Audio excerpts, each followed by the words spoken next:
po, good morning Team GSSN. Mag-greet lang tayo ng happy birthday kay Sir Yam, ang nag-iisang Young Clemente ng Team GSS. So happy birthday po Sir Yam. Wish ko na sana maging malusog po ang pangangatawan ninyo para mas maalagaan niyo pa ba ng maayos si Imaay.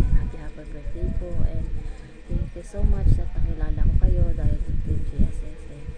Dumami yung pamilya ko, ayan, dumagdag kayo sa pamilya namin na naging isang namin tayo. Ayan.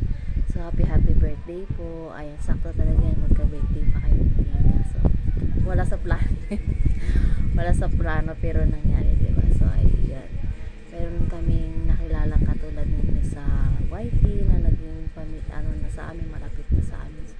So ayun, and sa lahat ng tulong ninyo kay Kuya Gio and sa lahat ng Team GSS, nagpapasalamat po kami sa inyo, and also sana po maging happy yung araw nyo today, na sa araw ng birthday ninyo.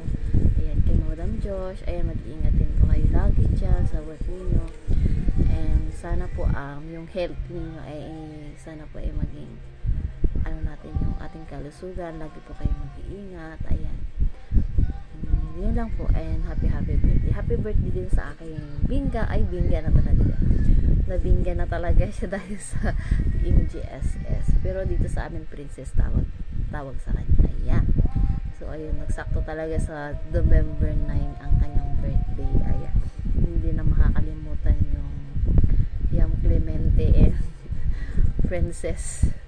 Ayan, November 9 talaga sakto niya.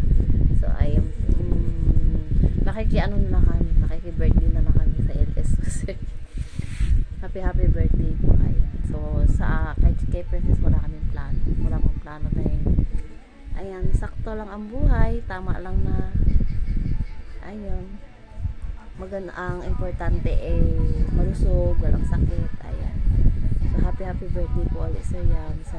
Maraming salamat sa mga payo niyo sa amin bilang isang kaibigan, kapatid, kapamilya. Ayan, napupulutan namin ng aral yan at makatatak sa amin yung pagiging stricto ninyo.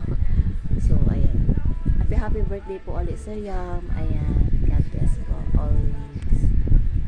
Happy birthday din kay Bingga. Ayan, sana maging